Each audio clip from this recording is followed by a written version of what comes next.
And then there's Sam,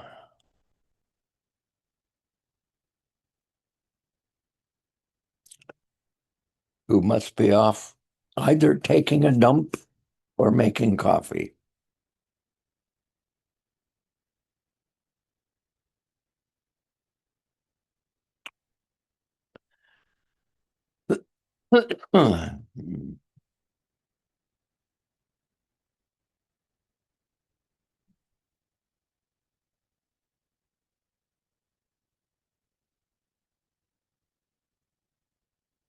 Jack, sorry about the delay. I just woke up like minutes ago. A little extra sleep never hurt anybody. Yeah, but it's disrespectful to you, so I apologize. It's not disrespectful to me. Well, I'm glad to see you again, though, because I don't know if you actually check any of the session recordings afterward, but we got onto some topic that I'm hoping we can cover again. I mean, we barely touched on a subject that would have been way too long to cover right at 10 o'clock, which is when I had to leave. And so I hope we can start from there. That was with Sean and Eric and Kayla. No, was Eric there? Sorry. Yeah, Eric was there yesterday. Yeah, so I think you had left by then. Yeah, anyway, so if Sean does return, we may broach that subject again. What subject? I don't know. I'm going to have to find out. Uh, I didn't actually take notes, but I know that we were on to something. And I just woke up, so I don't remember.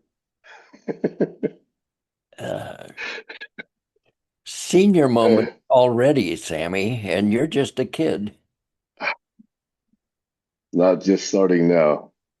I have to turn that alarm off. Okay, there we go. There we go. All right, Jack. So, how was the last, let's say, 22 hours for you? 22, 23 hours. Um, they're they're rather productive. Um, that I don't. So I'm going to gather you have Amazon Prime. On Amazon Prime, there's look every evening when I start the dialysis machine, I've got roughly 2 hours before the first time it wants to drain, which means I can be awake. And I start the machine around 6:30, and so around 8:30, it's starting to drain. And when it starts to drain, it's time to shut the computer and roll over, lay on my stomach, and let it drain. Because if I'm laying on my back watching the computer, then the dialysis machine starts screaming that it can't find the fluid. And so that's how it works. So I've been watching a series called Bones. It's about a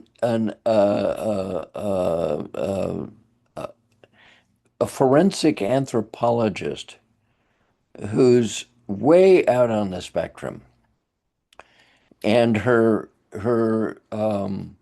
FBI partner who's not. And there's certain tensions between them, and she takes everything literally. So when he talks about love, she goes into a whole diatribe about uh, cataclysms and this hormone and that hormone, and it's all temporary and bullshit. And when she runs into some priest, she says, "I don't believe in God," and blah blah blah blah blah. And it's amazing to watch her over the seasons grow. She never gets rid of science only, but she actually tries to be more human. She's not good at it, but she tries. So it's Spectrum plus Tourette's. Yeah, well, I don't think she has Tourette's, but she doesn't blurt out expletives, but uh, she just can't resist correcting people with the science, and and and uh, and they're always dealing with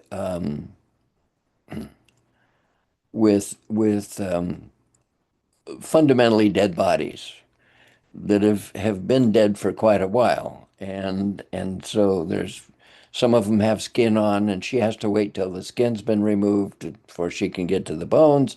But her boss, who is a forensic, who's an anthropologist, she's something. She's a medical doctor, so she deals with the skin. And, and so there's a tension between the two of them because she wants the skin left on and Bones wants the left skin pulled off, you know. And the way they take the skin off is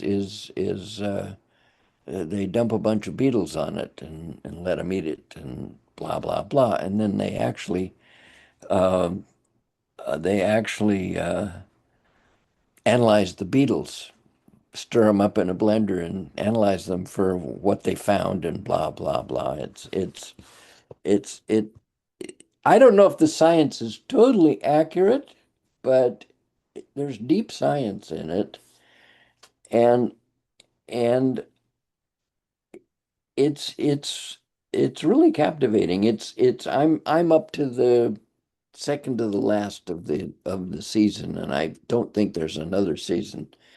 Uh, and I'm imagining the punchline is that she's going to end up marrying the FBI agent, except she doesn't believe in marriage.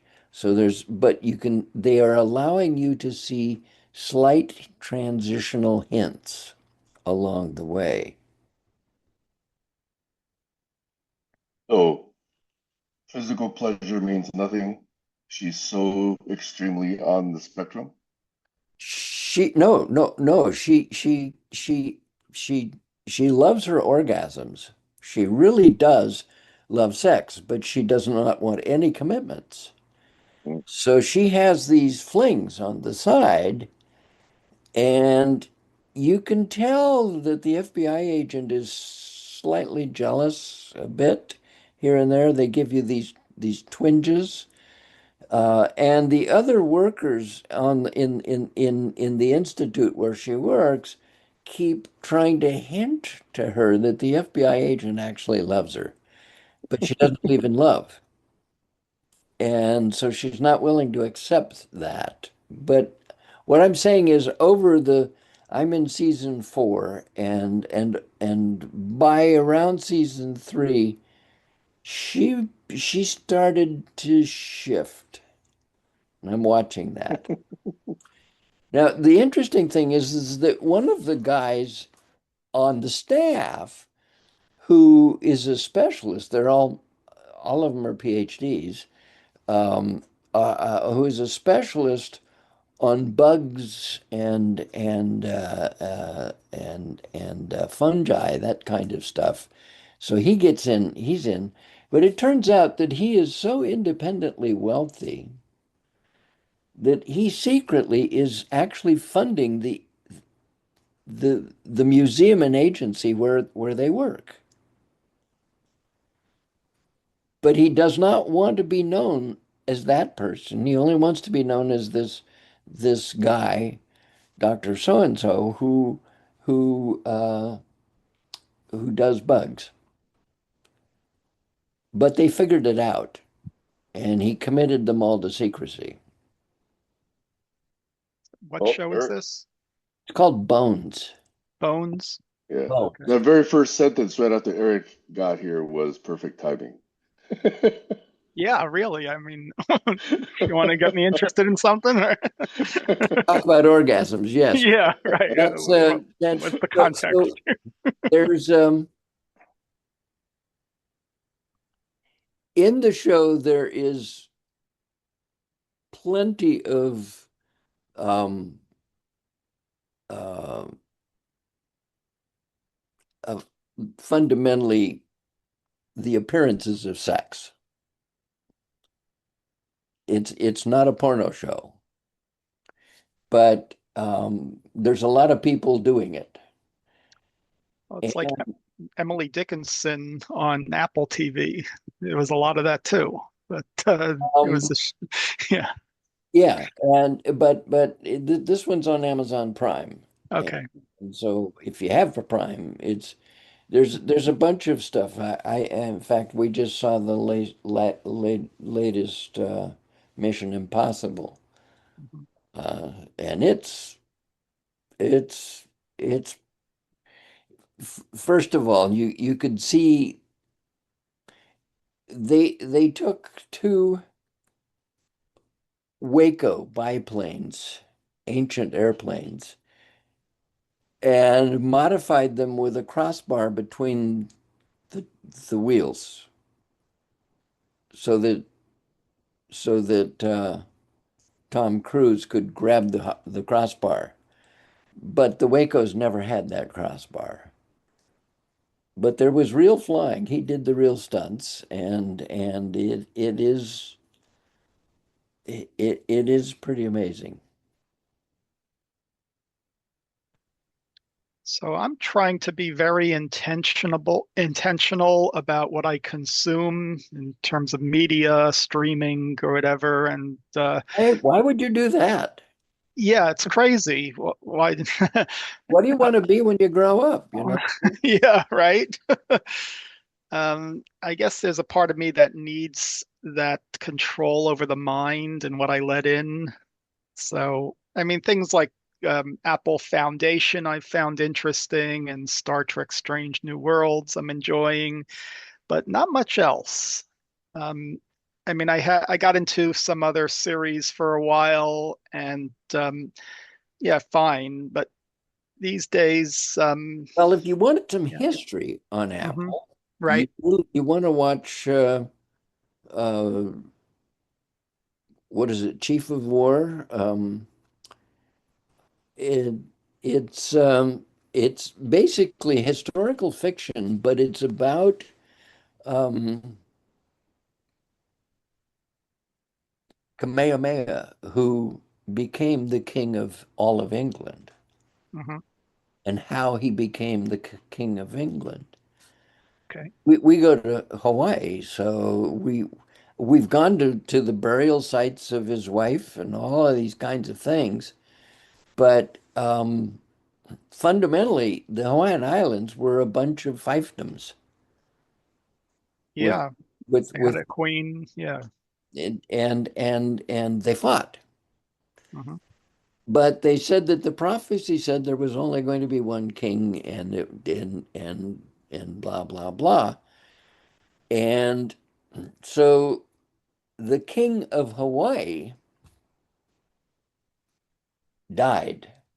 hmm And instead of making one of his sons the full king and the god of war, he made Kamehameha the god of war and the other one the king. And hmm. so now they're fighting. And Jason Momoa, do you know the guy? I've heard Kayla the does. name. Momoa. Yes. It, Kayla knows him well. is he a I Native don't know American? him that well. No, he is Hawaiian and he's white and Hawaiian. He's Okay. white and Hawaiian, and he is playing a Hawaiian hmm in Yeah. the God of War or the Chief of War or whatever it's called on Apple TV. hmm Yep. He co-wrote the script. Yep. Cool. And I'm since we go to Hawaii, I'm just finding this totally awesome.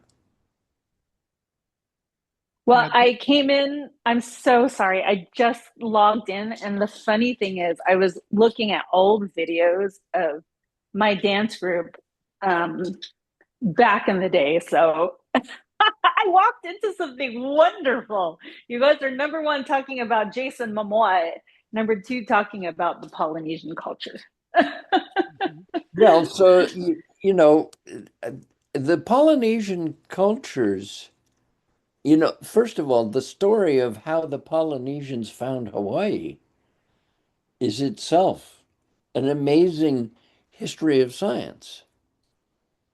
They would follow the birds, Ah, and they would only go so far, and then they had to turn back, and they kept going further and further and further, and finally they noticed that the birds would then turn right. They were going mm, north and they would turn right. And so they said, "What the fuck?" And they turned right. And there was Hawaii. wow. I didn't know And that. the Polynesians, in order to pull that off, learned how to follow the stars.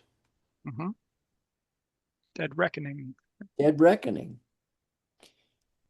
And I just found that such an awesome bit of history. Mhm. Yeah, didn't they use a sextant to get the angle to a star? Well, so I don't know where sextants came in. I don't think the Polynesians had the brass tools and whatever to make the Nope, Polynesians. they only went strictly by the stars, the navigation through the stars. Mhm. Now, so I'm imagining that if they were like other cultures, they had specialists. And so they must have had somebody who grew up to be the navigator. That's what I'm imagining. I'm an LLM hallucinating right now. Cool. Yeah, he had to take a lot of spice. And It's funny, Jack, because you're often referencing the Filipino culture with me, and I am Filipino, but I grew up with Polynesians. I know more about the culture than I know about my own culture. you grew up So, with Polynesians. Now, how does that work? I was very disconnected with my own culture because of the toxicity of my family. Got it. Unfortunately, my parents had um, positioned me in a community that was very toxic at the time. And so I myself sought out dance, and it was through dance that I met this woman um, when I was a young teenager who, well, her family and everything. And I got very, very, very, very into dance. So much so that I eventually went to the Hawaiian halaus. Like I would drive from Oxnard all the way to Los Angeles because that was the closest halau here in Southern California. So that's probably about an hour drive, and I would drive there 2 to 3 times a week. Um, Not only did I do that just to learn about the dance, and by the way, like really serious halaus um, are taught by kumuhulas who actually have intimate knowledge not only of dance, but they do of music, they do about the culture. They have to. It is required. The language, which is Olelo, Hawaii, and then they teach it to us. And so, that's how I learned not only how to dance the kahiko, which is the ancient form of hula, and the awana, which is the modern part of it, but I learned about the language, and there's lots of similarities all across Polynesia with the language itself. I actually learned how to sing too.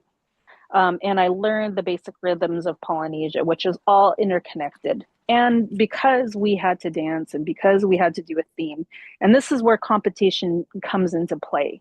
When you compete, they expect you to know everything from the language to the dance to the theme. And so that is where you learn the actual history. And on top of it, you learn how to make costumes. So you learn how like to dress yourself and all that other stuff. So there's so much knowledge and history and power just through dance alone. But the richness came with actually immersing myself in the culture. So now I went to Hawaii as well. I lived in Hawaii as well as a young woman. It was a terrifying experience because I was still a teenager and I was on my own. And then after that, I just kind of blew up and went. that direction. Unfortunately, to the dismay of my parents, who like were like, number one, why are you just not going to college? And number two, why are you with this culture that's not yours? And number three, why would you dance?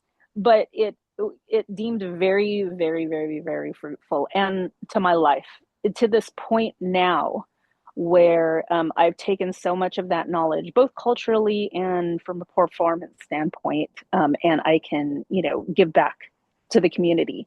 In fact, since the God of War, or the Chief of War, which I'm assuming you're talking about, That's it. is done in Olelo. It is done in the actual language, the actual Hawaiian language. I can understand most of it. That's Um, seriously cool. yeah. So, like, the things that they're talking about, there's a lot more nuances to it. And the cool part about it is so many of the Native Hawaiians have like mixed feelings in terms of their own chiefs. Some of them don't like Kamehameha. Some of them, all of them don't like, the colonization of the islands. But, um, it's really, really interesting because nobody pays attention to that. And in terms of Jason Momoa, he had always been connected to the culture. I mean, he's really handsome, obviously. And he passes off as a very handsome, exotic, white person. But whenever I would go to Polynesian parties, where it was mostly Samoan, Tongan, Hawaiian, lots of Pacific Islanders, he would be there, with his cousins or whomever.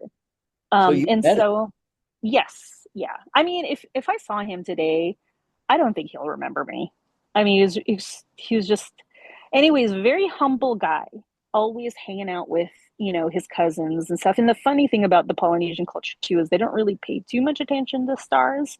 And so, at the time I was hanging out with a bunch of guys. It was like the only girl with a bunch of Tongan Samoan guys, and they always made fun of me because I always thought he was extremely handsome. Obviously, they're like, if you go up to him, you're gay.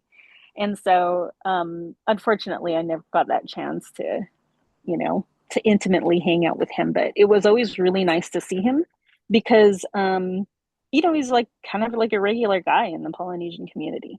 So I'm really sorry you guys caught me at a time where I'm like hyper excited. I just saw myself dancing in my 20s, and you guys are talking about something I've known very, very intimately for a huge part of my life. In fact, I probably um, am finally getting to know my own culture in the Philippines because of my dad kind of on his deathbed. And but before that, if you want to say I identify with any type of culture, any type of people, it would be the Polynesian culture. Well, that was an awesome story. Thank you. Did you see Jason in the Apple series called C? No. He plays it's a very, very post apocalyptic thing where some kind of breeding or disease caused most everybody, to become blind. So Uh, he is a blind, basically a warrior, and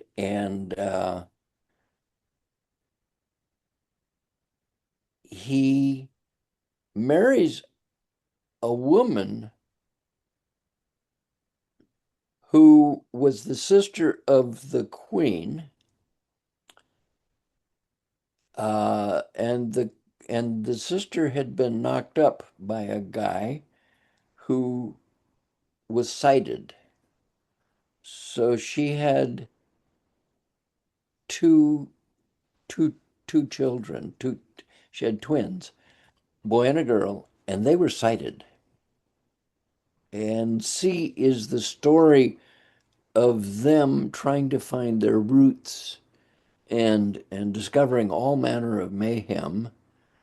Um, the the daughter turns out to be a lesbian and starts hanging out with a blind warrior princess, and the son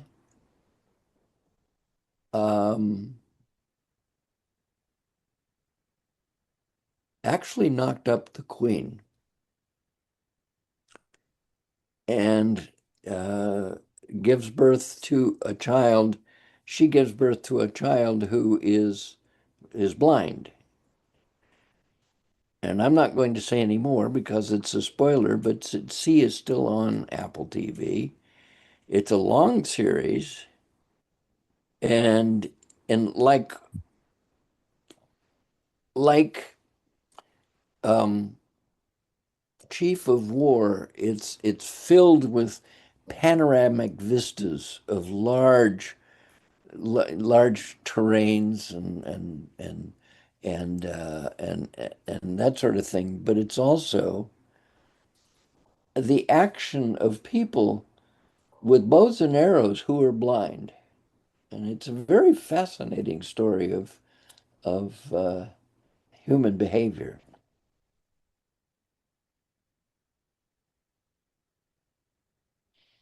It's worth watching. Is it true?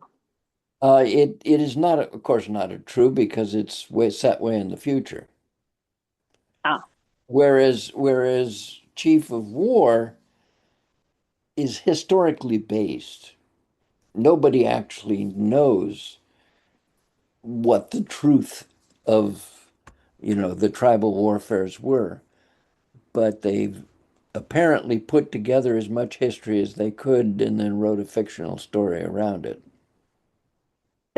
by the way, the clothing is pretty accurate.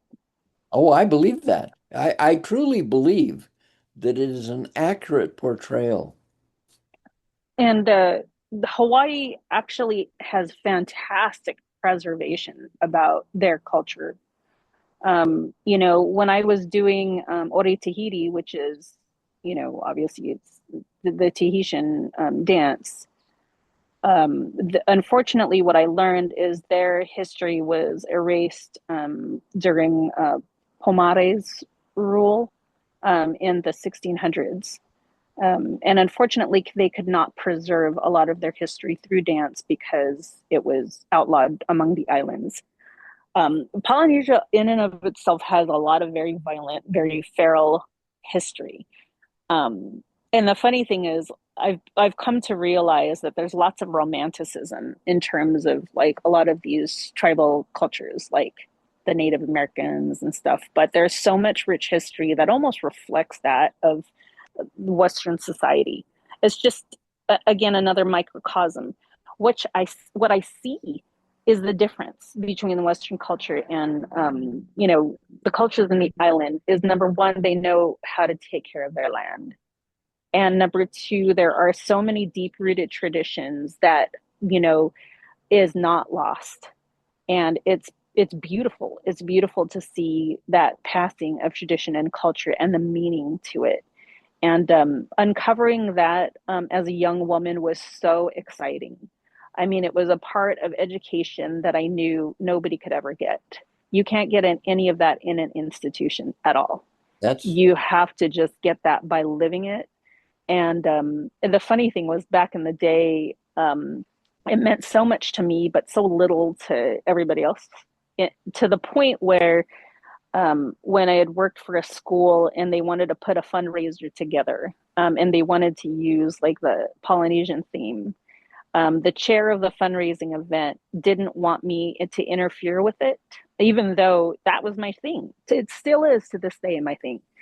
That she said that I wasn't qualified because I didn't have that as a background, like educational background.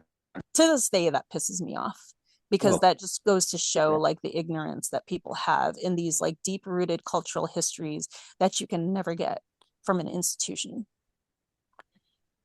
here's one as for well meaning as the institution might be. you.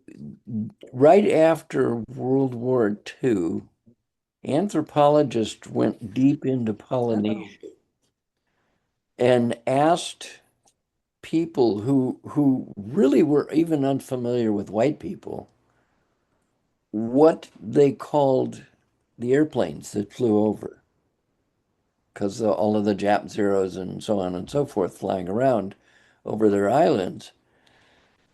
And they called them Screaming Silver Chicken. So I was on one of my flights to Kona, and I went back to the back of the airplane to talk to the flight attendants, and I told them the story. And one of the flight attendants was in fact a Hawaiian, and I told him that story, and he says that's interesting. He says we called them screaming silver arrows.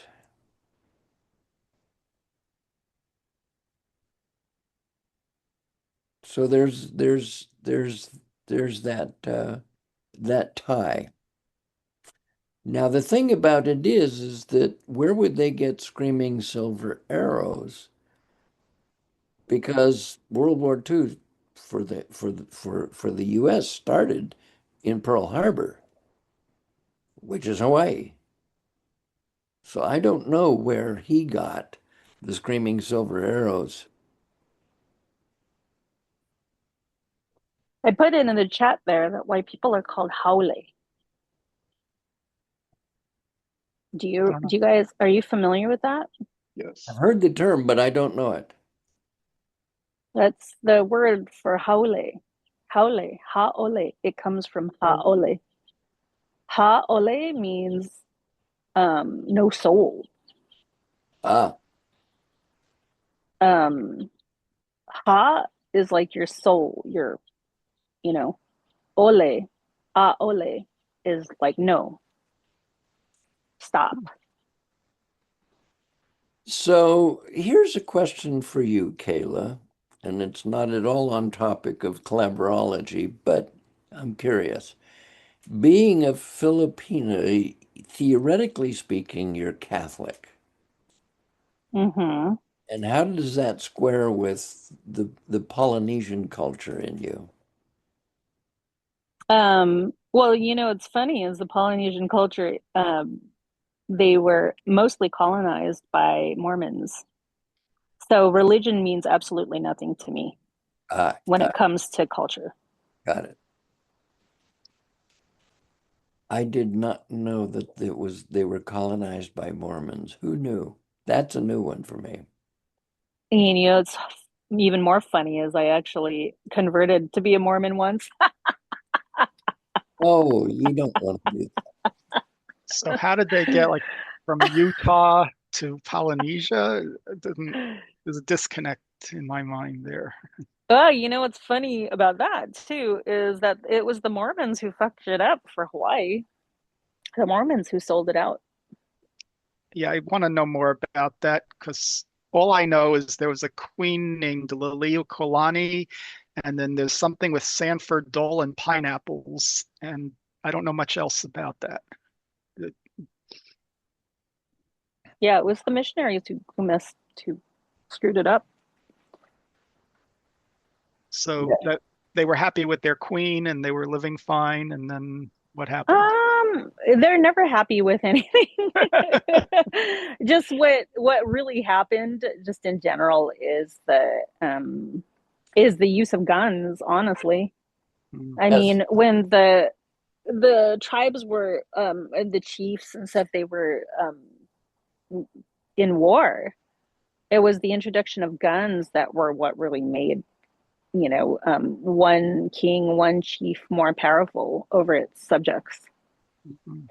that's what the chief of war is dealing with, action of guns. Yeah, yeah. So these days, the introduction of AI superintelligence will be the next thing.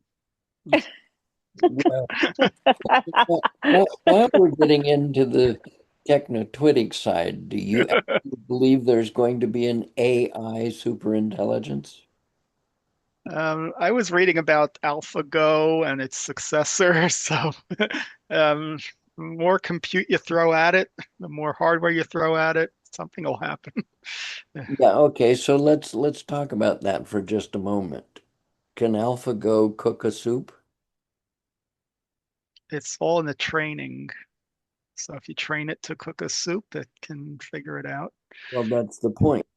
And you can say that about the child. It's all in the training. Yeah, so if a country wants to train it on deception and you know, just to deceive a whole country, But and here's the deal. The child's brain is using 75 watts of power, mhm.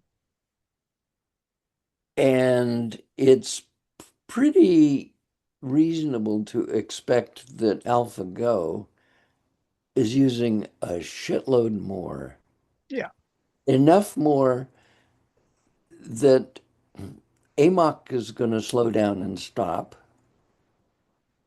and we're going to freeze to death.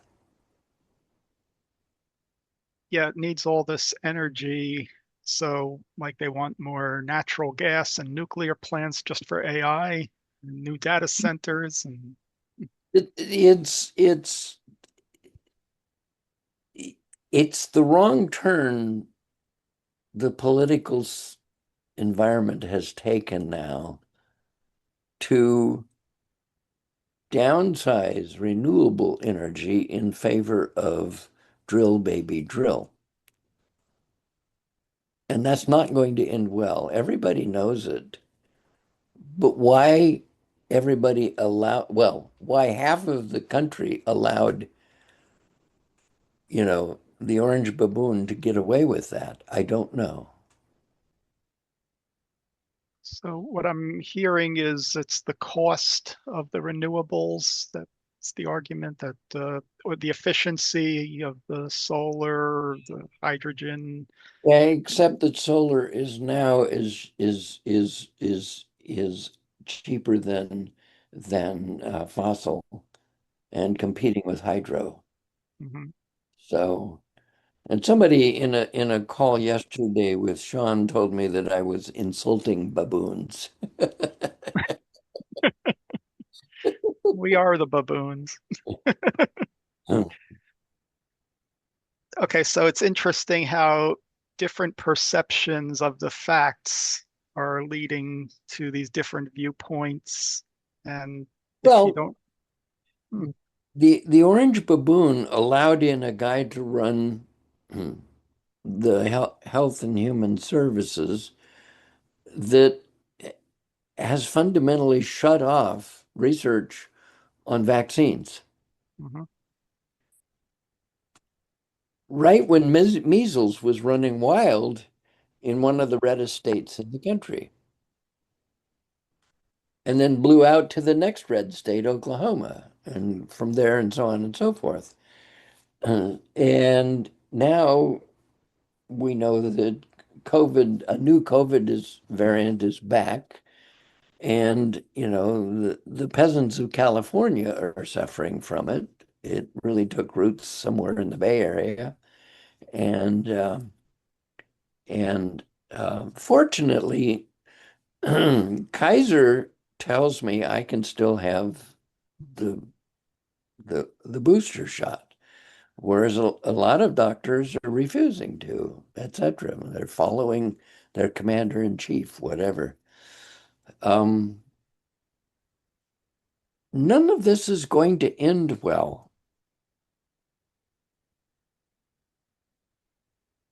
I don't know if the Torah had any predictions of this. sounds more like Revelation. That's the point. I believe that the Bible talked about it, but the Torah came from the same. The Torah, I think the first five books of Moses. they still they're all in the Abrahamic theme, but then they branched out. Yeah, it's just the Gospels took over from that point. Yes. And then one of the popes decided some of the gospels weren't real and blew them away. And Oh, there's all kinds of debates about, yeah, which yeah. one to keep. And, yeah, the Council of Nicaea, I think. and yeah, and so no offense, but I I actually like the current pope. He might actually kick some ass. I'm not Catholic, but I'm just saying. Can we take a systems theory view of all this? Like you see the people influenced by the Pope, people influenced by Judaism, there's many other religions and many other belief systems, and people growing up with different versions of interpreting history and current events, and you throw it all together in a melting pot, and what do you get? Yeah. And then you get amplifiers on social media and kids getting confused, and then kids being deprived of social experiences for a few years, and now, and then you have terrorism and the children of war. Yeah, all the effects. So yeah, I see like a continuum, and yeah, so systems theory, you can, you know, there's a holistic view that we're just a pale blue dot in space, but it's all this stuff going on. Can't live with each other. And that is the point that I think Carl Sagan was trying to make. Look, Mhm, assholes, stop fighting. Look who you are. mhm. But we don't get it. Sammy, what's on your agenda? I've been sad for most of this conversation. You've been what? Sad. Sad, Because I right? hear again, yes, I hear again how people who identify with a land or a place get overrun by those who do not value that place and just want to exploit. Yes, And that's a story that happens over and over and over. that's right. And it's a story that has run much of that course here in the United States. But if you take a look at the Hawaiian Islands, you take a look at um, any place where people lived for generations and appreciated what they had and learned how to coexist with that place, suddenly get, let's say, introduced to people who do not have that appreciation. And simply because of whether it's guns or steel or germs, as Jared likes to identify, they cause mayhem in these civilizations. And it's a story we have not learned how to Ever. introduce enough so that the story changes. And that's what makes me sad. I think that we are not able to level up. We don't seem to even want to level up because most of us don't even see the problem. And in this society, appreciation of the environment and of the culture matters not a whit. What matters is how many zeros you have in your bank account, no matter how you get it Yep. in this particular country. And we're so far deep into that hellish view of life that I don't think we're coming back from that. I only hold some small hope that there are places who still have these values, these practices, these lessons. But I'm afraid they're eventually going to get overrun in the large. because the people who do succeed multiply their impact by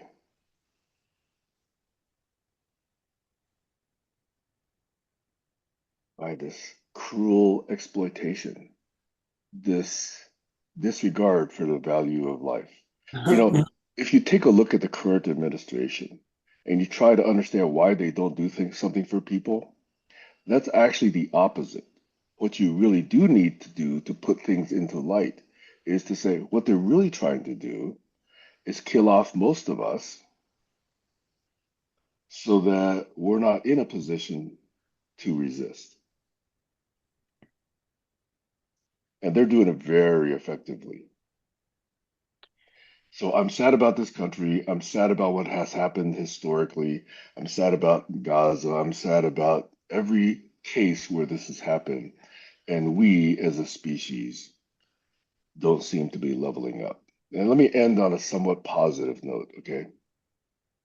I read a lot of science fiction when I was young, all the way through my high school years. And then I've read much less since college and working hours simply because I took other priorities as potentially higher. But one of the series that I was most affected by was a series called the Lensman series by Edward Doc Smith, E. E. Smith. He was one of the very first really effective large-scale science fiction writers. And he posited a very, very, very, and I emphasize very advanced civilization that had gotten to the stage where they're effectively immortal. And so they would play this game among themselves. And the game was something called the visualization. The visualization was to see, based on what you understand and what you perceive, and all the historical trends you see, and all the dynamics that you understand, and all the science that you have incorporated, how far into the future can you project accurately and precisely? And they're so good that they could project for hundreds of millions of years and possibly billions. Now, one stage of this game was they found another almost as advanced civilization in a different galaxy. And these two were about to collide again in hundreds of billions of years.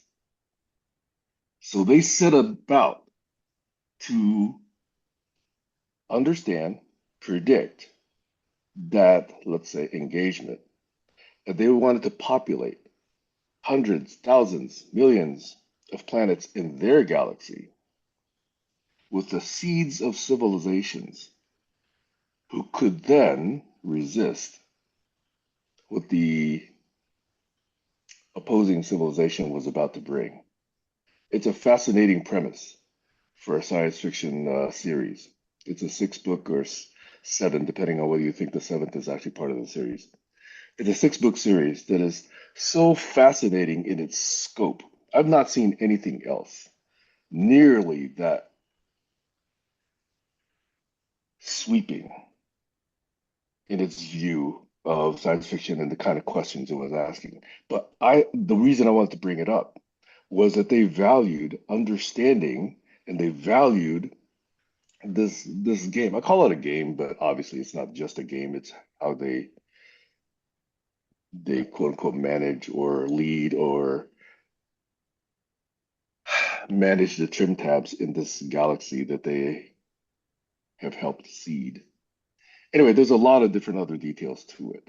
But I think that we in our society don't even value the basic facts.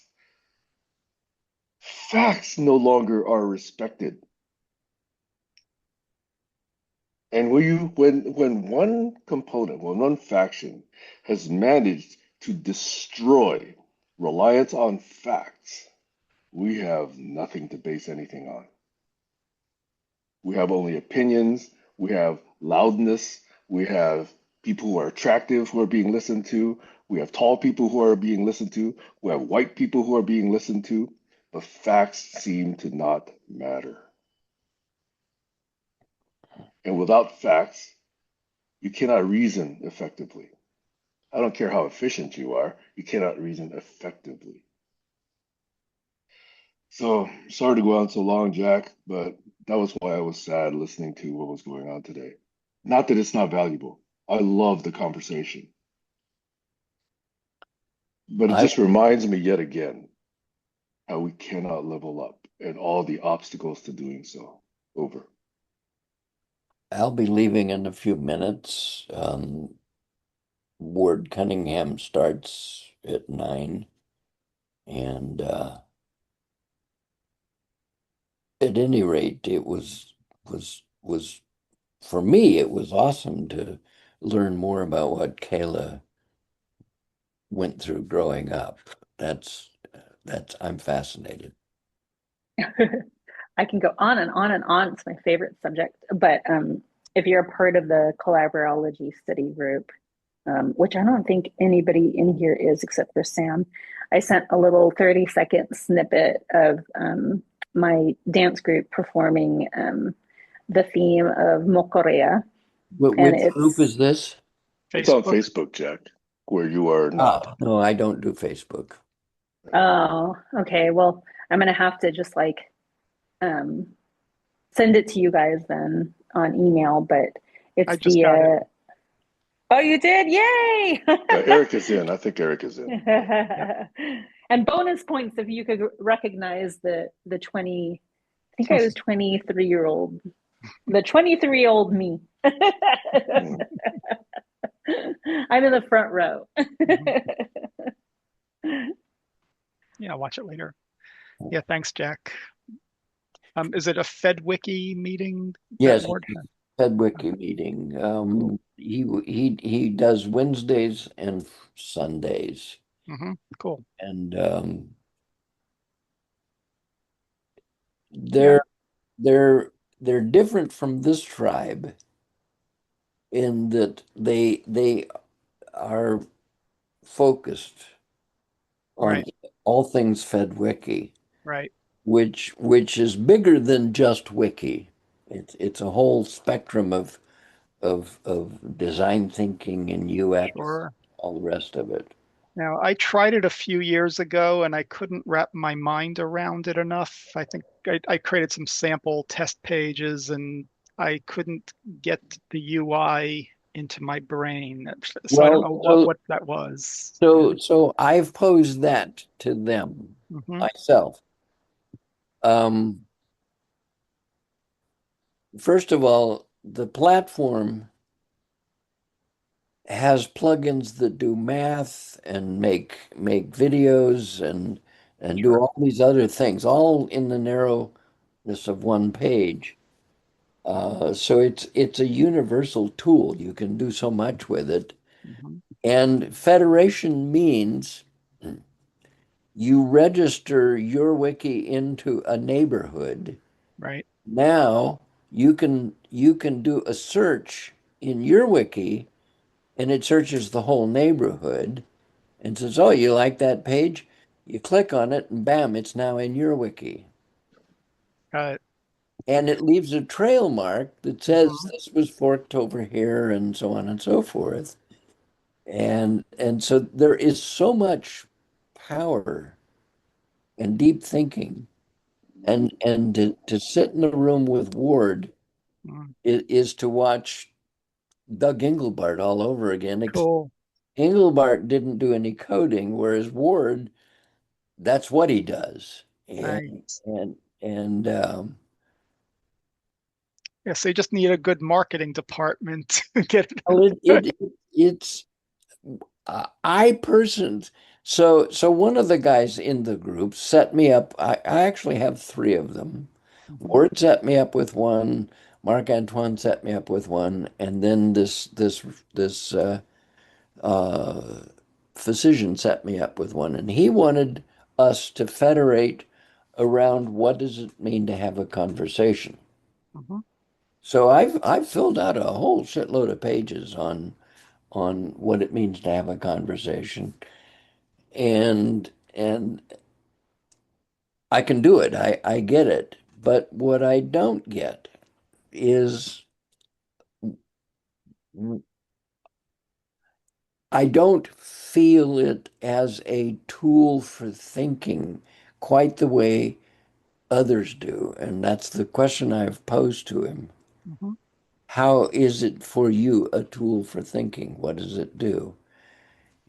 And so now there's a battle between part of the tribe that says, I just want to do long narratives on one page, and the other tribe that says, no, no, no, no, no, you have little tiny separable chunks. And Mhm. then they hyperlink out to other chunks, and they Uh-huh. hyperlink out to other chunks. So there's the chunkers, the lumpers, and the splitters. Nice. Interesting. And Yeah, enjoy. Sounds great. so, yeah, it's awesome. So kids, uh, Kayla, thank you for sharing. That was fun. Yep. Thanks. Happy to do it anytime. All right.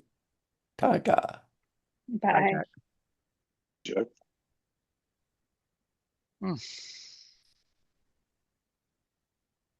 Are we waiting for Sean so we can continue what we started yesterday? Yeah, he said he would stop by, but whenever he pops in, that's fine. Um, yeah, it's Let great me add a having. Go ahead. quick meta note. I actually have a family Zoom at 10, so unfortunately today I have a hard stop in about an hour. Okay. We were able to continue yesterday for maybe 10, 15 minutes. So if you have to run, we should be Mhm. fine. By the way, today it'd be different because my meeting with my family is also on Well, Zoom, is and I it the could only same have one account? live. No, Okay, that's it's the same account, yeah, but a different coordinates. right. So unfortunately, I won't be able to offer continuation after 10 o'clock today. Oh, okay, that's fine. Yeah, Yeah, I'm gonna meet with Sean tomorrow. So just a yeah. one-on-one mind meld. Do you recall the details of the subject that we said we should follow up on? Because it's not crystal clear in my mind. I know it's, co-thinking and co-creation of a knowledge artifact, but what specific aspect of it do I think we wanted to follow up on?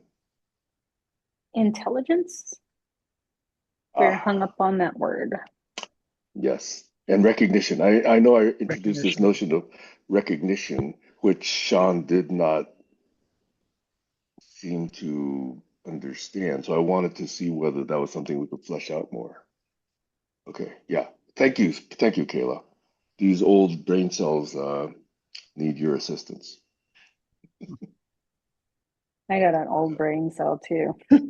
You can't complain yet. You are way, way, way early for complaining on that topic. Yeah, I'm How did realizing I need to rely on tools like Workflowy for a second Yeah, brain. yeah. how is it we started talking about Jason Momoa? Mm. Let's talk more about Jason. You perk up when we mention Jason, so. Did Jack just randomly bring up that series on Apple? Well, he was asking about whether I had seen this Kamehameha series, and he had just found it, and he was saying he needs shows like that because every evening when his dialysis pump, takes 2 hours to drain, he has to, stay still and he has to, find some entertainment to sort of keep him occupied for about 2 hours. So he's been watching these shows, and this God of War or King of War series, I don't know, I haven't Chief. seen it, was what he had recently found. And Mhm. so that's how the topic came up. I Yeah. know, I know that you had mentioned that before, Kayla, weeks ago to me, and I actually haven't watched much in the last several months, probably going on a year. I only watch like maybe half an hour or so on a Friday or Saturday night, and then I fall asleep.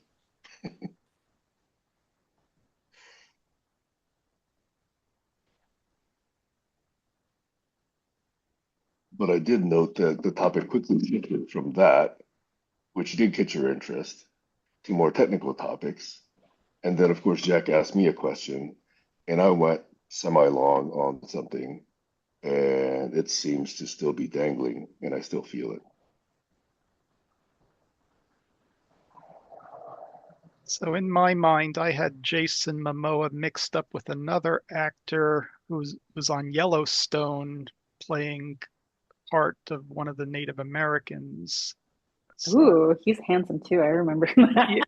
okay, so you know who I'm talking about. Yeah, I just don't know. Yes, I sure do. Right. Who is it, Kayla? I haven't seen either. I forgot what his Okay, let me look it actual up. name is. But yes, he's Native American. Is extremely handsome too. Let's see if I can find it. It just amazes me sometimes how people listen, including myself. And if I can be a little petty, um, this morning is I talk about this all the fucking time. I feel like I talk about nothing but the Polynesian culture, right? It's the one of the things that I want to pride myself on is the fact that I love different cultures. I love all the details and the nuances and the history, especially, is just so rich. The land, oh my gosh, I could just geek out on it. And I reference it, I think, enough to where I almost want people to recognize the association with me and that type of and a certain culture, right? But nobody seems to do that. Like, I don't know how many times I talked about the Polynesian culture. Maybe not enough times to Jack. And it just like made me remember, like realize, like, does he not get that I'm like talking about it? And then there were other things that I've noticed, like, for some bit I did capoeira, and I said that too. And I remember at one point Josh had said something and he mispronounced capoeira. And I was like, hey, that's something I know about. But it happens everywhere I go. And I don't know if it's because it's difficult to like put it in your brain. It's like some European words are very difficult for me to like remember until somebody says it and I'm like, oh yeah, I remember that. But anyway, it's just a really interesting observation for this space, not just this space, but even like in the leadership academy, and many spaces I've been in. It's like, am I just like a forgettable person? Like, you know, nobody remembers me. They just see me as like the brown woman, you know. Um, Now, could you actually write a book of all your experiences if you wanted to? Actually, funny that you said that. I started writing letters to my friend over a year ago, and it was letters of my life. She's an electrician, and she works in a mine in Arizona, and she works with a bunch of men that she says are so stupid. And so she's often bored. And Mhm. so I started writing her, and I started writing her about my experiences. And so, anyways, the reason why I'm saying that is because I wrote her about my dad. Um, and I thought that it might be a really, really good idea to actually start formulating a book with all of my experiences and call it like the melting pot, because I've had these fantastic experiences, but um, I had always kind of searched for a single identity. And I realize now as a young woman, I really don't have any. And I've come very much at peace with that. Mhm. So, long story short, yes. Yeah, I would say take your time with it. Just keep it going because, like, I have a manager who was in Vietnam, and he took 10 years and wrote all about everything his whole life, and that book eventually came out. So yeah, it's available for anyone who wants to learn about him. And so I think it's I and I'm yeah like remembering like pictures from my past and thinking that could be like they're like little snapshots of experiences, and I don't see a thread running through it all, but it's like they could be pictures, paintings, and eventually they could be tied together into a story, but they're just distinct memories. That's where I am right now. I don't know where I'll take it, but yeah, because Yeah. as I yeah look forward to years of yeah.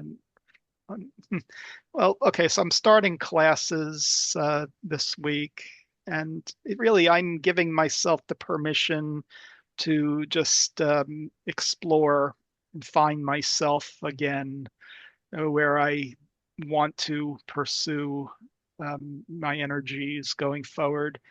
And yeah, like meeting with Sean, that's another thing to yeah, see where I fit into his vision. I'm not sure about that yet. Um, and like with Sam and me, we created a CCC a while ago, and we've yeah had little chats about it. Um, yeah, so I'm really being patient with myself now, giving myself the time to really just see where I fit.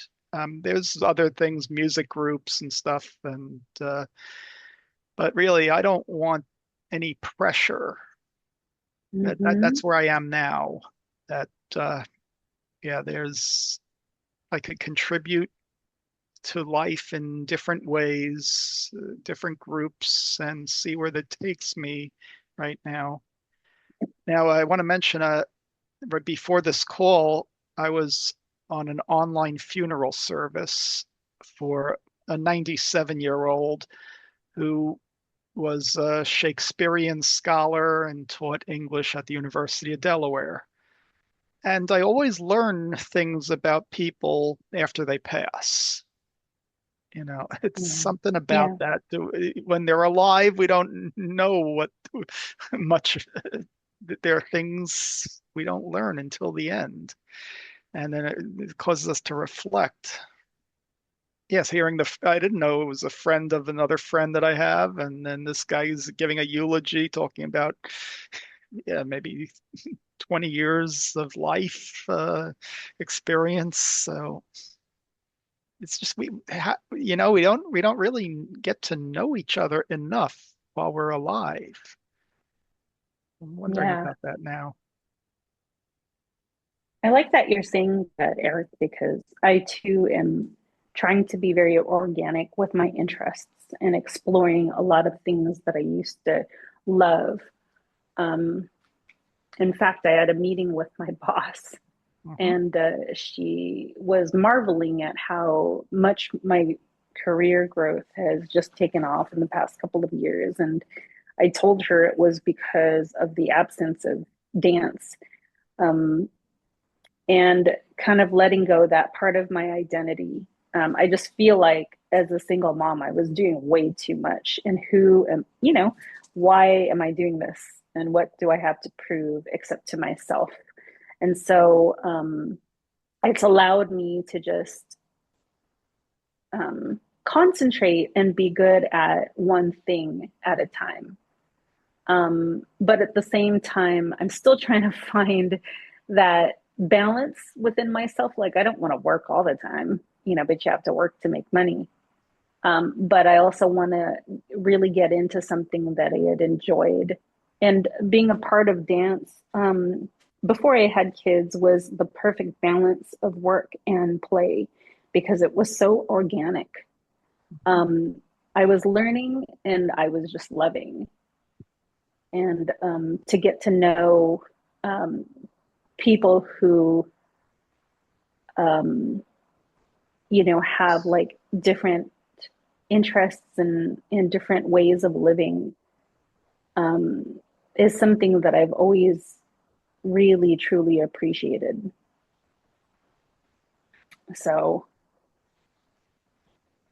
yeah, it's really interesting, kind of letting that rest a little bit, that part of my identity that rests because I fought so much to just be a part of the Polynesian culture that I'm finally kind of like letting go. It's like I don't have anything to prove.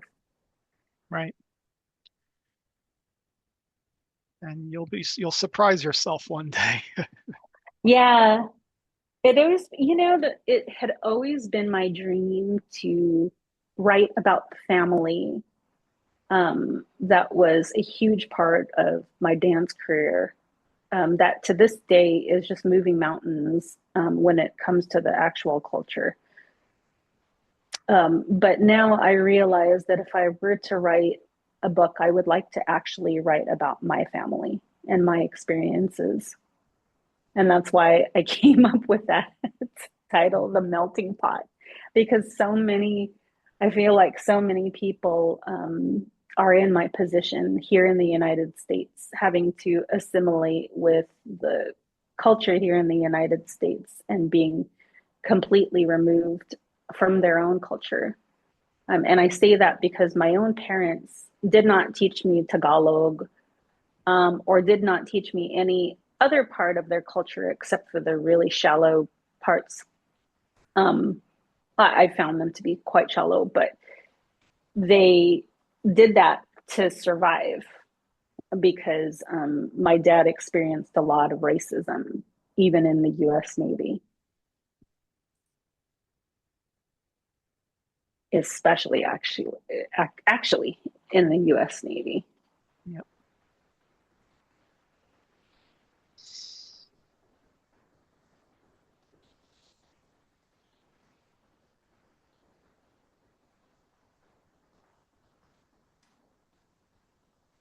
And what I'm thinking is that there are new ways of publishing. If you write something that um, the traditional ways of publishing, I don't know what the alternatives are, but there are things of self-publishing and print on demand. Um, so I'm hoping there'll be more opportunities for people to use that. Um, the one interesting thing I learned recently was the guy who wrote an ebook reader for the Apple II computer, and he's a short story publisher with his own company. So these writers were published for the first time on floppy disk for the Apple II. Yeah, Yeah, how about that? right? Yeah, Floppy disk. Oh my God. yeah, 140K floppy. Wow. So they're very Oh short no. stories, but you could read them in a day, and they're good. Are you a writer, Eric? I'm not. I've always been good at writing, but never thought of myself as a writer. I did, yeah, compose a few songs a while back, just a handful for fun. Um, but um, yeah, I'm thinking I can develop that a little better going forward. But it's really getting into that mindset and waiting for the flow to happen. That's the because usually when I can detect when an idea comes into my mind at the right time and I'm receptive to typing it all up. And I've had that experience where a few pages will come out at that time for the right purpose. And Yeah. yeah, there is a spiritual thing there, some connection. When I take care of myself and the mood is right, then the ideas will flow. Yeah.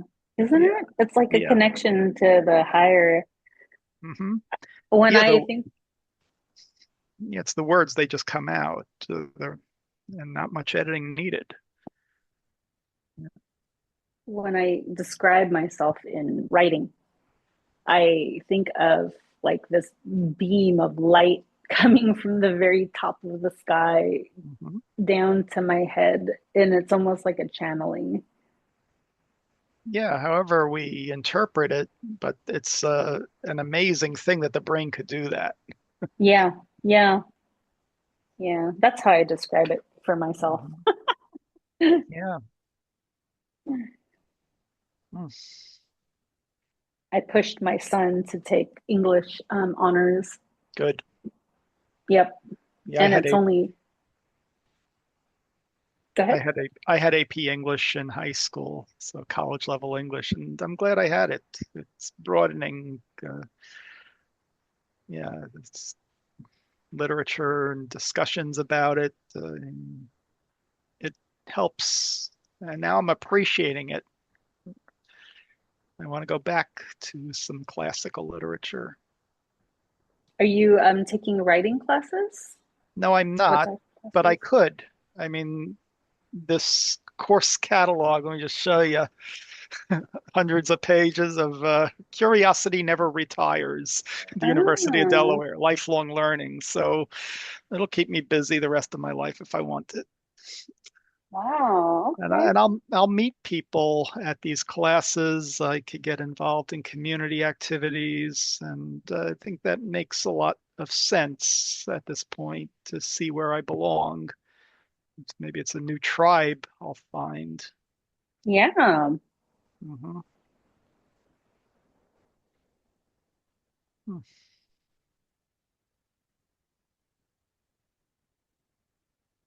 Kayla, Yes.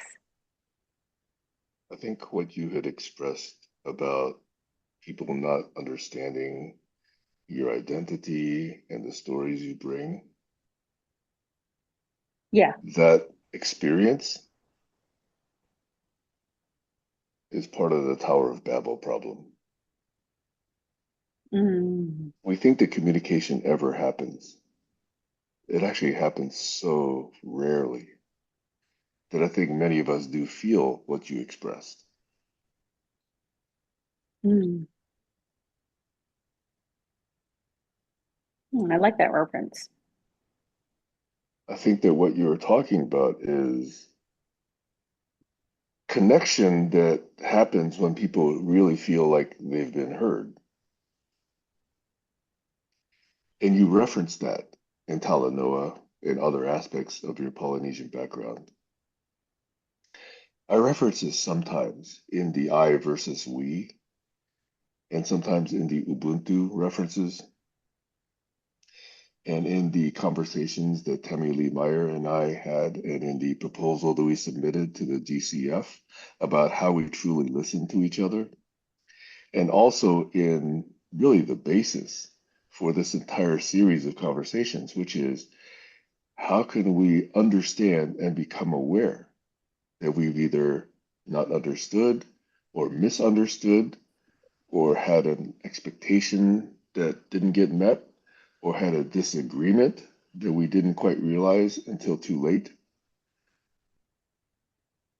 That is core to why, at least for me personally, I have these conversations.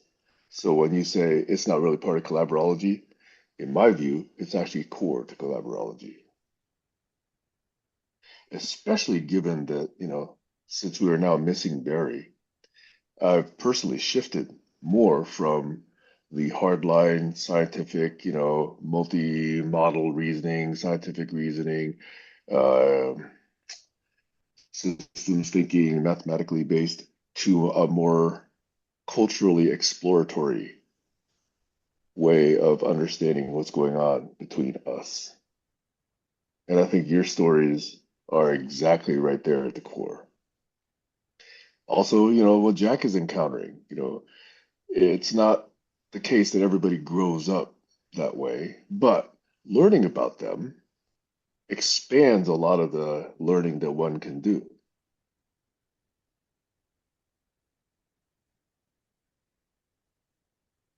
So I just wanted to reinforce that, those stories really are appreciated. So I wanted to bring those connections together in this forum. Awesome. Thank you. Now, I'm wondering if also the fact that we have these videos, if they can be used after the fact to help some of those goals. So, like, I probably didn't catch certain parts of the story, and if I watch the video again, it will help reinforce something in me. What is your thoughts, Sam? May I? Thanks for asking that question because the really original reason these collaborology study group sessions were defined in the first place was I had started an experiment. It was initially with two people, and it was to go back and let's say watch 1 to 5 minutes of GCC conversations and to really understand. So, what was that person really saying? And was that followed up on by the next person? Or was that person interrupted? Or did that person lean back and shake their head? Or did a completely new topic get introduced that sort of disregarded that first topic? It was all those aspects. And Mhm. I think that got too sensitive for discussion. It appears like criticism, even though it's Mhm. not intended to be. But Okay. that was the original purpose for these collaborative study group sessions was to go back and eventually, it'll never happen in my lifetime, maybe, unless I have AI augmentation, but to examine every 2 hour conversation and understand it that deeply. Where did we disagree? How come this person got mad? How come this person dropped Yeah. out? How come this person interrupted? How come this person's voice got more shrill? How come this person stopped saying anything altogether? All those questions. Yeah, and that's a lot of human work. I don't think AI Exactly. can get there. Uh, Exactly. And that was why I wanted to do this. So in my own mind, I'm doing that, but I'm mhm. not being as explicit now with everybody else because the minute I ask, well, here's an example, okay? Jack asked me what I was thinking. I gave perhaps a too long answer, and there's been no reference to it ever since. And even when Mhm. Jack said goodbye, no reference to what I had just said. So I'm not feeling hurt by that, but I am observing it Right. as a collaborological case study point. Yeah, it's a question like, was the topic shifted too soon after that dialogue? Yeah. Note that there were other topics that did shift as Right. well, Hmm. like this whole FedWiki business. Right. And Yeah. even Kayla feels that way because she had just gone on and told stories and was very enthusiastic. And the minute, we got away from that, Kayla became very silent. He announced that he had a run, and I Yep. just wanted to confirm it. Yeah, it's a Yeah. FedWiki meeting, and I wanted to know a little bit more about what that was about. So, Yeah. Yeah. So I'm seeing all this. I'm observing yeah, this. I'm noting this. dynamics. Hmm. Yes. And I'm not Yeah. taking any of it personally, even though sometimes when I ask questions, it may sound like I am taking it personally. But no, I'm really trying to understand the conversation dynamics. Yeah. So what I'm really doing is trying to learn more about myself, how I show up, and the words I use. It's really self knowledge that I'm trying to get out of this. Which is good. We all, I think, are that curious. Hmm. I don't think anybody's here with a completely oblivious, hey, I've got it all figured out attitude, right? So we're all interested in how each of us are interacting, telling Hmm. stories, why that got introduced, etc. And I do understand that sometimes the multiple points I'm trying to knit together means that when I actually say something, it takes too long for many people. But I'm actually trying to knit together more than one point. And if I just want to address one point, I'd never be able to knit together those Right. multiple points ever. Well, that is value. The time, taking the time to think deeply and make those connections. Yeah, I see value in that if you have the Yeah. time. But see, Um, that was where, sorry, and I did interrupt you here. Sorry, that's go ahead. okay. No, go ahead. I want to hear you. Okay. So that was where I sometimes push back against, let's say, Barry or Stacy, who say, yeah, I talk too long. Because Barry hears the first few sentences of what I'm saying, he thinks he understands what I'm about to say. And then he says the rest of it is too long. But he doesn't understand that what I'm trying to do is put together multiple different connections And then Stacy's also one that says, just make one point and then move on. Well, that's not the way I'm operating here because I'm trying to put together multiple points and draw a pattern and draw some insight from that. So that's an interesting topic. Like, where does this difference in attitudes come from? Now, like Barry, it may have been his neurodiversity, but yeah, I don't know. Like, why would Stacy want a shorter sound bite? And I don't know, but You'd have to ask Stacy. I yeah. tried to explain, but Actually, yeah, I go ahead. observed that yesterday too with Sean. You Hmm. were saying something, and then Sean interrupted you. And I almost said something, but I wanted to see how it played out because it did no harm. Um, Sometimes I interrupt when it is harmful, or I find it to be harmful. But yeah, the way you communicate, Sam, you give a lot of context for the bigger picture. So there's more fuller communication. I've noticed that it's with topics that require that. I don't know where the attitude comes from. I think that maybe it's mental capacity. It might be a little too much for people to grasp, but I don't know. And the funny thing is, both Barry and Stacy have, you know, high intelligence, in my opinion, as does everybody in the room. But I just wonder if um, certain topics, there's this impatience to get to the point.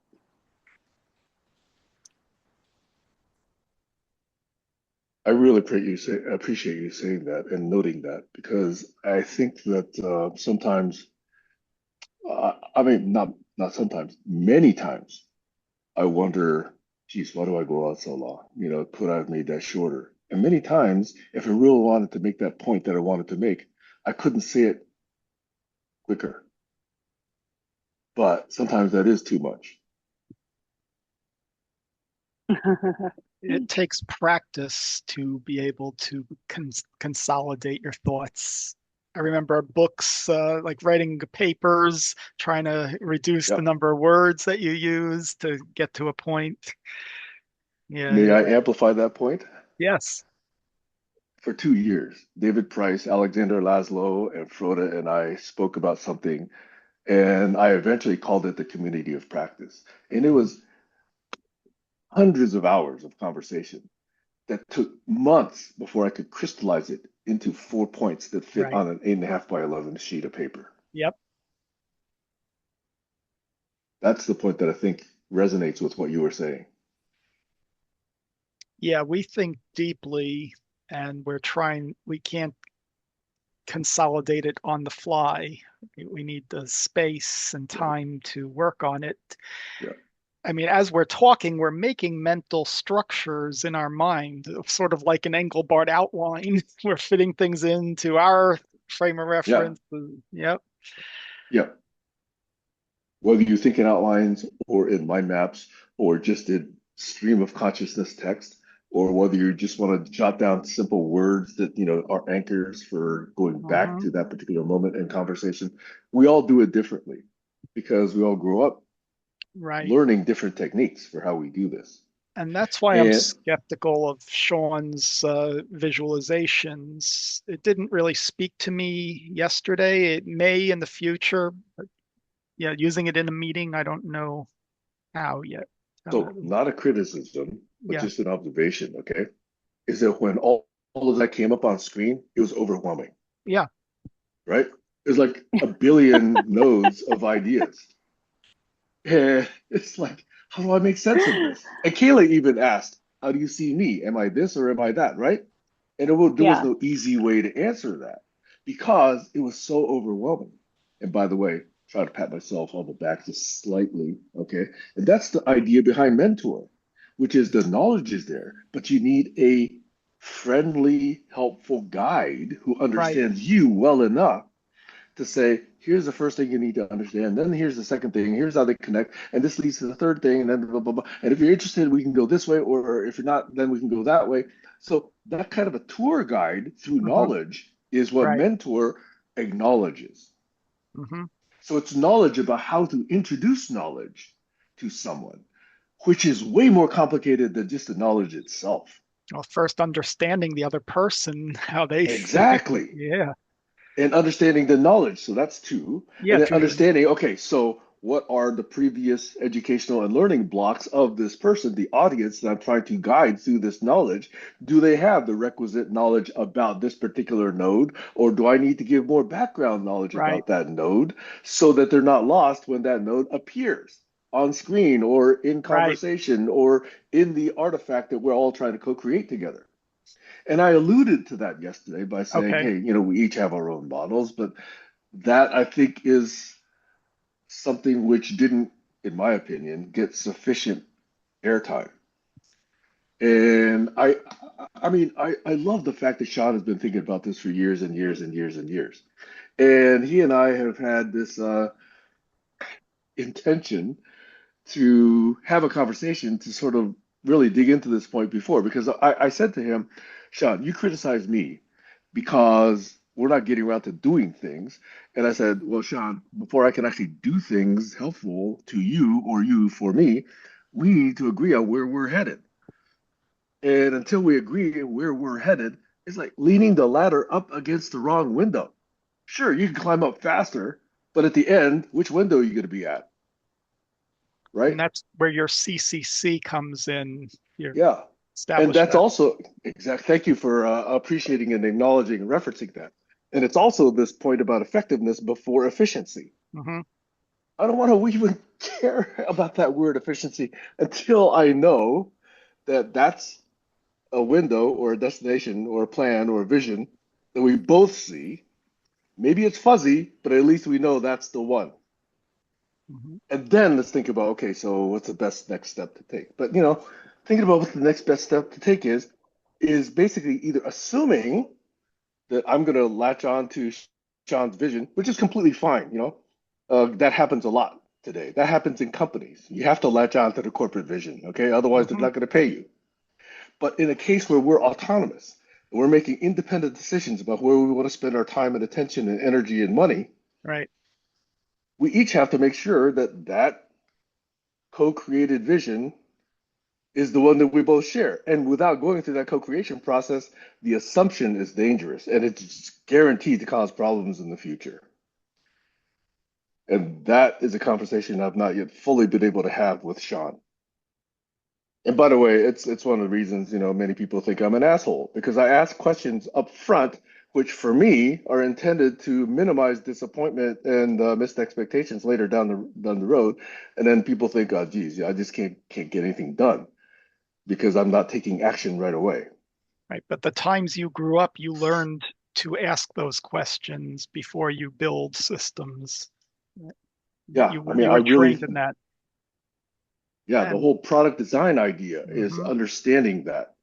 yeah, and Engelbart wrote pages and pages before he ever got to design, and he Yes. kept changing his design until it worked for his team. And that's why Doug says, when he was criticized, people say, Doug, you're just a visionary. And his bristling response was, what do you mean, just a visionary? Being a visionary is hard work. Yeah, And most people don't get it. yeah. Same with Because, Ted Nelson. He wrote yeah, books and books, and still, it's a great yeah, vision, but yeah, yeah. I mean, society didn't take Ted, it. unfortunately, is more bitter than I ever thought Doug ever Yeah, I was know. about that. Hmm. So anyway, that's a minor rant about my response to some of these criticisms. Now, many of those criticisms are valid, okay? I haven't gotten much done, but I don't want to waste a lot of time on a vision that I don't really understand is co-aligned with whoever I'm actually trying to work with. To your Yeah. credit, Eric, I like a lot of what you and I talk about. Hmm. So I myself fault myself for not doing more in our possible collaboration. But you at least have an appreciation for co-creating, co-visioning, and then really try to figure out what the next best step is. So I'm still Yeah, engaged with you, even though it may not sure. feel to you like it. Okay. Yeah, I am giving it the space it needs because I'm really seeing what what speaks to me as I go through this process of learning. Yeah. Yeah, And I'm also really appreciating that the suggestions I give you, you do hmm follow up on. yeah, Eh, I don't possibly follow up enough on some of the suggestions you give me. I follow up a little bit, okay? But you have been very good about following up on the atomic, on immutability, yeah. on This. closure, hmm on the whole architecting business, about co-visioning, about the artifacts that I'm trying to refine, Yep. like CCCs and Right. the COI itself and the. So I really appreciate that about you. So. And you know what? Yep. Even more so, I appreciate it because I know that I rant a lot about religion, and I know you have a very strong foundation in the Jewish culture. hmm And I am not against religion when it helps people be better people. I Yeah, am I understand against you. religion when it's actually making people bad people. Yep. Well, we got thousands of Hmm. years of history showing that. Yeah. Yes. And even though I can clarify that a lot, people think I'm just completely anti-religion. Okay. And it's a nuance that most people don't really want to understand. Yeah, I Sorry understand. for going on so long. Okay. I That's know that this fine. again was a multi-point, rant that had to connect various different things together. hmm I appreciate you laughing at that, Kayla.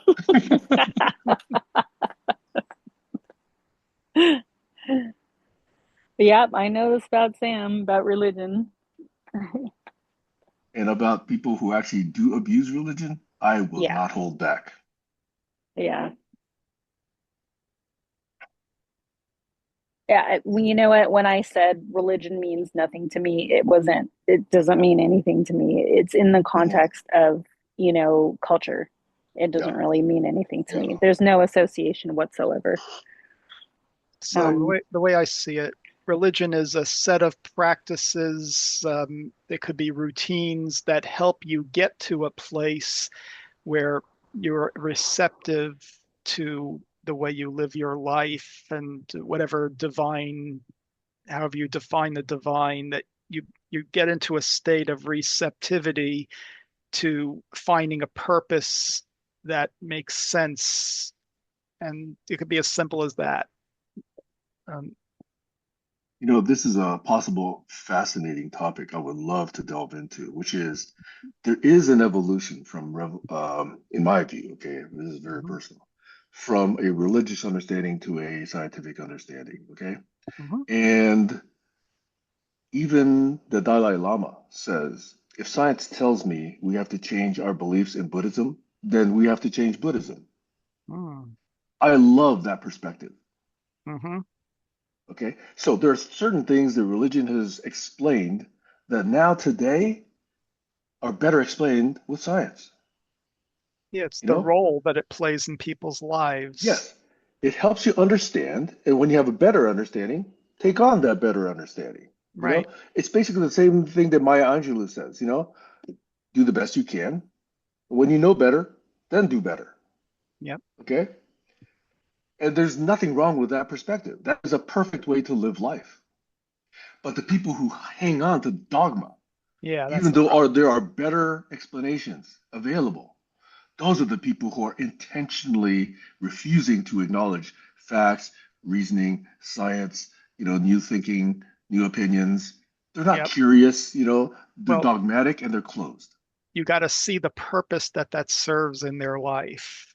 Yes. That if that lets them escape from painful facts, or lets them get power, or Mhm. lets them, yeah, be abusive, there is a role that it's playing in their lives. Yes. Yeah, so we can understand that, but getting a person in the system to realize that's like years of therapy. Well, let me ask both of you right now, and it's possibly an obvious, simplistic question. But when we look at what passes for Christian claims, as especially, proffered or offered by the current regime slash administration, Is the hypocrisy not obvious? What's the question to us? Mhm. Yes. It's a simple yes or no question or answer. The hypocrisy is obvious.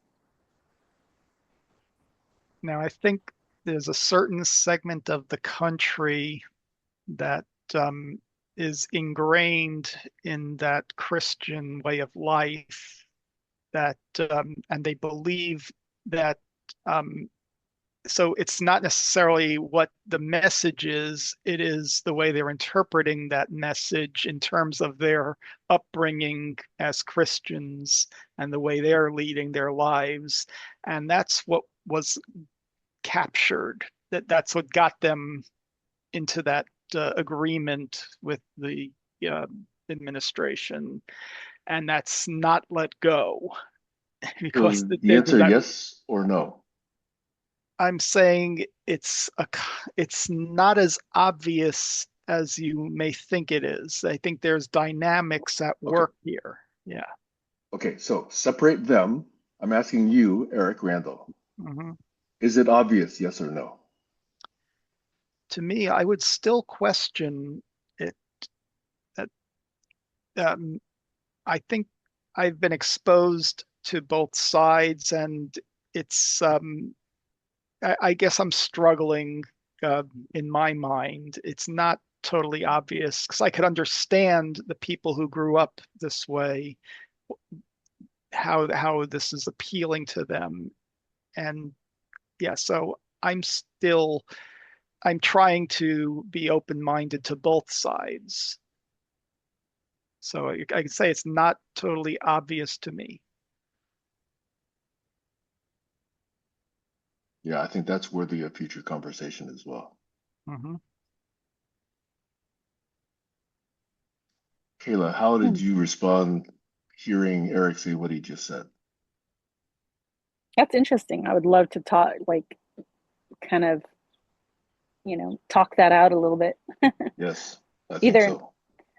and not, maybe not now, but, you Yeah, know, I mean, I have to leave in about 15 minutes, Hmm. but it's curious to me that there are, as you say, people who embrace the way they grew up and the way they were taught and the way they were given beliefs to hold on to and don't even question whether or not the people saying those things even practice what they're saying. Yep. The I, Joel I, Osteens of the world, the oh yeah. woman who advises Trump on religion. Well, I don't even know what her name is. Um, Yeah, I see a Trump himself. separation. I And it's just, separate that out. There's a popular culture version of it, and then there are the people who have this in their lives, who are living their religion that the so they could be attracted to the ideas because of key messaging, but they're not part of that popular culture version of the big Joel Osteen church, mega churches, and all that. So that's where I think it's a lot more fine grained than you may be seeing. I see I'm more. just seeing 70 million people Hmm.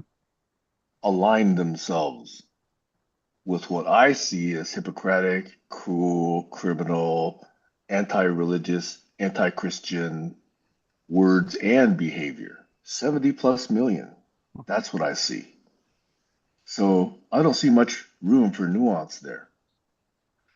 If they're not speaking out against it, if they're I still think voting alongside it, they're not then they're still seeing what you're supporting it. seeing. They're not True. seeing it the Right. way you see it. They're so there could be rationalization in their minds, and that I think that, and if they're not exposed to the groups challenging them, if they're in their bubbles. Let me add one more thing, if I may. Religion has done an excellent job of killing a person's ability or interest in questioning beliefs. You have to do some mental calisthenics just to say, oh, well, I went to school, I learned science about this, but yeah, we were living with dinosaurs. Yeah, yeah. I'll get that. Yeah, contradictions are always a Yeah. tricky thing. Yeah. So religion has basically forced onto people the acceptance of beliefs that they cannot question. And that is a very successful crime against humanity, in my opinion. Okay. It's there's still the the part of it that gives the person the um ability to overcome challenges in their life. Right. That That I get. you get I that, get right? that. Right. But I think that's very much ingrained with the messaging. And I think that what you need to see is these people, they're like a flyover country. The farmers, the people just doing their thing, living their lives in the middle of the country.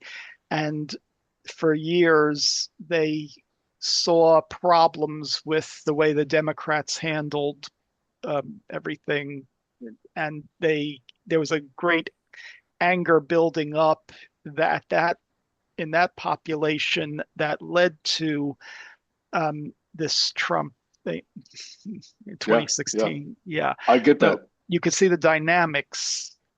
How, but I don't know if you have a sense of how much that how how big that was building up. That it was like awakening the sleeping giant is the phrase that they use. Yeah. And oh, by the way, Hillary Rodham Clinton played right into that. She's Hmm. part of the elite. She's got Yeah. money. She herself is corrupt. Yep. She and Bill grew up in Arkansas as state representatives of the people, Yep. and yet they managed to amass what, 20, 40, however million dollars they've got. How does that happen? Yep. And then the You know? things that are coming out now, the evidence, yeah, all the manipulation that was going on. People couldn't see it at the time, but now these. Okay, so it's all if we were lied to years ago and now truths are coming out, it's yeah, cognitive dissonance. And now even the way people are interpreting the evidence, that there's different messaging going on. And I see the dynamics of the conflicts of messaging and where people are getting their information leading to more polarization. Yeah. I'm sorry. I'm again onto some themes that I've historically been accused of ranting on. It's But important. thanks for answering my question as openly and honestly as you did. So I'm Yep. hoping that in the future we can actually follow up on this and dig into it deeply. Because as I say, I like where religion helps people be better people. Hmm. And better, of course, is a controversial word. Yep. But when it clearly, obviously makes people worse people, Mhm. that's where I fight back with no holds barred. And there may be a large percentage of the population where that applies to, but what I see are, yeah, the people who really accept that the religion in their lives and live it, that that's a different segment.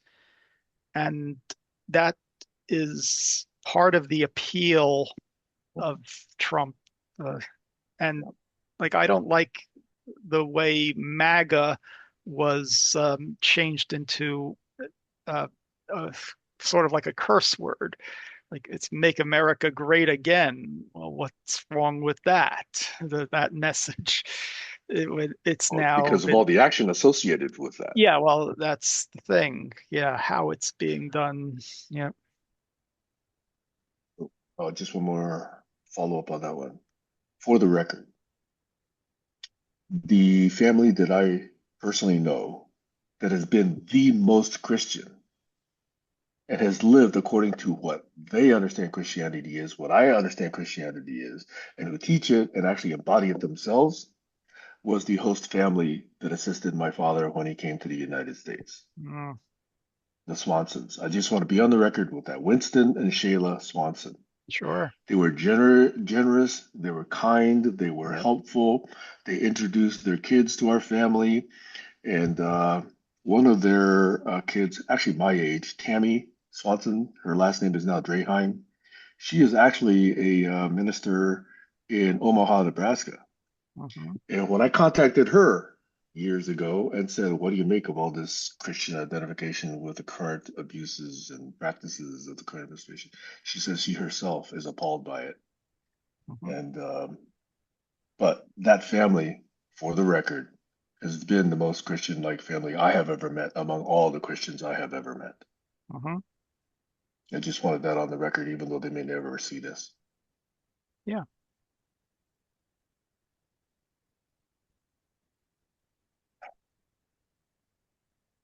Wondering if chaos theory can be applied here, fractals and chaos here, because that's yeah, maybe just a small part of the Mandelbrot set is that family. It is. It is. Also, for the record, I thought I'd check in. Yeah. uh, I was an amateur violin player in a little gig yesterday that was the Mhm. longest gig. I think I referenced it yesterday before Yeah, you did. I left. But yeah, 9 minutes.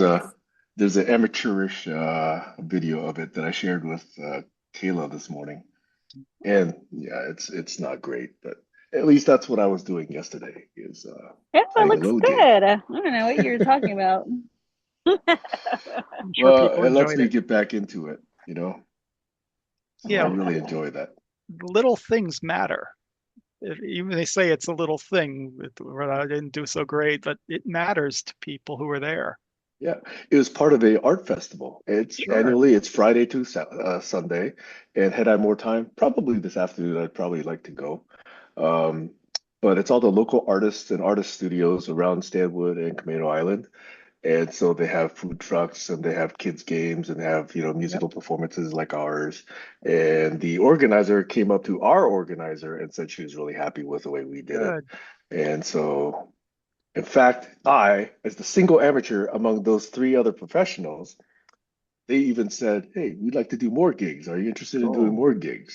So I thought it was nice of them to invite me since now I had either shown what I can or can't do in this performance.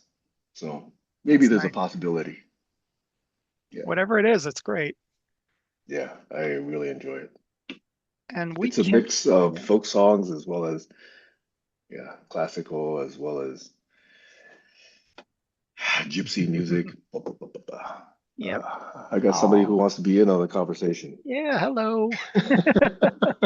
Oh, Yeah. Sorry, Eric, you were about to say something and I, Yeah, I'm just saying, we cannot know the impact we're really having, because you never know who you're inspiring, or you just do it, and that's part of your life, and you let it. Yeah, so you yeah, have to let go of it, let God take it wherever it needs to go. yeah, yeah, thank you. By the way, Kayla, I think you did watch it. Did you notice the two little kids dancing yep. in front I of was us? gonna Yeah, say you had like two little kids dancing. That was yeah, cute. I really liked that. They were really, really Hmm. cute. Yep. Yeah. Yeah. So much better than weird drunk adults dancing. Oh, I uh, remember performing with a full like um gosh, what do we call it in Oritiri? Like the full drums. I we have so many drums when we perform, and the drums would be going off for a little bit, and then be some crazy old drunk people start dancing. They look like they're doing the chicken dance or something. Nice. yeah. Too bad there wasn't social media back then. Probably would have whipped out my phone, recorded them, and stuck it on Mhm, social media just for shits and giggles. mhm. Well, hey, I really enjoyed the reflection on what happened in the earlier part of our session. So I really appreciate, you guys giving me your thoughts on that and letting me speak my thoughts on that. I really, really value these kinds of interactions in these sessions. I really do. So thank you so much. Yeah, Yeah, Uh, thank good. you. I do have to get going to my family Zoom though. So Okay. can we call it a day? Yes, we Yeah. can. Okay. Thanks all. Chat with Okay. you again Have a Okay. good later. one. Bye for now. Bye. Bye. Bye.